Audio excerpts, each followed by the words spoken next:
Tema esta tarde. Saludo a Rogelio Gómez Hermosillo, él es coordinador de Acción Ciudadana frente a la pobreza. Rogelio, buenas tardes, bienvenido. ¿Qué tal, Tania? Muy buenas tardes, con mucho gusto, a la orden. Un gusto, Rogelio. ¿Cómo entender esta parte, a pesar de estos programas sociales, un importante tema en el gobierno federal, al que se le destina importantes recursos? Bueno, vemos al alza la pobreza y, sobre todo efectos de la pandemia COVID-19 y de la crisis económica generada por esta. Así es, Tania. Lamentablemente en nuestro país, una de las raíces más importantes de las causas, digamos, de la pobreza es que mucha gente trabaja, pero no gana lo suficiente ni para adquirir la canasta básica, que es justo la línea de pobreza. Y luego, si le agregamos a eso que también más del 60% de la gente que trabaja tampoco tiene afiliación a la Seguridad Social, se agrega la carencia, y esas dos cosas son clave para la medición de la pobreza. Entonces, ciertamente los programas sociales pueden tener una función complementaria, sobre todo si tratan de eliminar barreras para el ejercicio de derechos. Piensa, por ejemplo, en una beca que ayude que una niña, un joven indígena, en fin, un hogar pobre, pueda mantenerse en la escuela. Esa es la función de un programa social, y es muy importante para su futuro y para que no desarrolle capacidades. Pero si pensamos en realmente enfrentar la pobreza, la raíz a la que hay que ir es a la economía y básicamente al desastre y al deterioro que hay en el mundo del trabajo. Y eso es lo que estamos alertando con un semáforo de trabajo digno que acabamos de dar a conocer, Tania. Oye, sí, justamente, esta política social de la actual administración federal está destinada, a entregar recursos económicos prácticamente directos de dinero, pero no significan una atención integral, ¿no? Una atención integral, a la salud, a las carencias, atención médica, seguridad, ingresos. Sí, exacto. Mira, lo que pasa es que las transferencias monetarias que los gobiernos desde este tiempo han implementado aquí en nuestro país y también en otras regiones, tienen una función, decía yo, como de tratar de eliminar una barrera. Ponía yo el ejemplo de las becas o algún otro, por ejemplo, los apoyos para adultos mayores, pero como bien dices, se necesitan políticas sociales integrales, como por ejemplo el acceso a servicios de salud, ¿no? Una educación de calidad. Pero si vamos a la raíz de la pobreza, digamos, la pobreza claramente tiene que ver con ingreso insuficiente para adquirir lo más básico. Se le llama la canasta básica, pero es lo más básico, ¿no? Alimentos y unas cuantas cosas más de vestido y de hogar. Entonces, quienes no tienen ese ingreso para adquirir lo más básico, son quienes están en pobreza, técnicamente hablando, digamos. Y ahí entonces la raíz tiene que ver con la fuente de generación de ingreso, y por eso es tan importante, digamos, que vayamos entendiendo como país y las autoridades, por supuesto, pero también en el ámbito de la iniciativa privada, en fin, y toda la gente que participa en las decisiones de la economía, que necesitamos atacar de raíz la raíz de la pobreza, y eso tiene que ver con las condiciones laborales, con una remuneración insuficiente, salarios bajos y, digamos, la falta de respeto a los derechos laborales. El ejemplo y, digamos, el punto más claro es esto de la falta de afiliación a la Seguridad Social, y por eso tenemos que dar la discusión de qué tipo de seguridad social, porque, por cierto, en la Seguridad Social está la salud. Entonces, me explico, ahí se va armando, digamos, por la integralidad que mencionabas, Tania. Exactamente. Lamentablemente la pobreza siempre ha sido utilizado, sexenio tras sexenio, como un activo político, especialmente en el actual vemos cómo se anuncia que se incrementa, por ejemplo, este apoyo a los adultos mayores a la larga.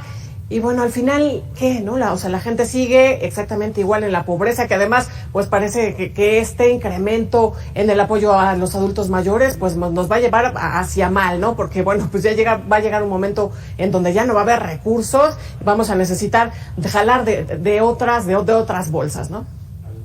Pues sí, mira, ahí es un asunto de prioridades. Yo creo que las transferencias, en el caso, por ejemplo, de los adultos mayores, vienen a resarcir justamente la problemática de un sistema de seguridad social que ha excluido por décadas, desde que se creó, digamos, pero todo el tiempo a más de la mitad de la población. Entonces llega mucha gente a una edad en que ya no está en edad de trabajar, a adultos mayores, y no tiene una pensión, no tiene para vivir y también ya no está en edad de trabajar y además ya no hay trabajos. Pero digamos, no estaría en edad de trabajar mucha gente. Entonces, eso le explica los programas. El punto quizá que a nosotros nos gustaría centrar la discusión es en cómo hacemos para frenar la creación de estas situaciones, para parar de raíz esta condición donde mucha gente no gana lo suficiente y tampoco ahorra o se genera, digamos, la base suficiente para que tenga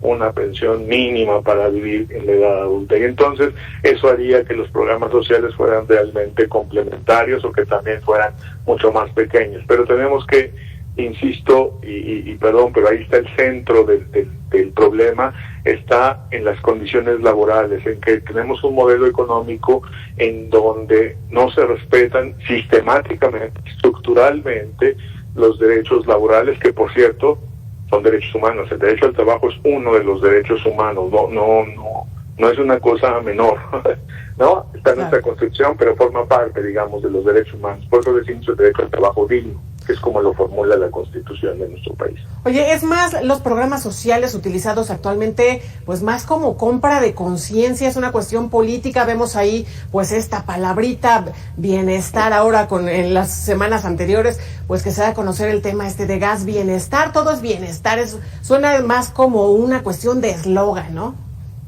Sí, lamentablemente a veces en los gobiernos el marketing, ¿no? La propaganda, las palabritas, como bien dices, y esta forma de publicidad y propaganda, pues trata de generar una percepción, digamos, de, por ejemplo, en este caso, de que las cosas están cambiando.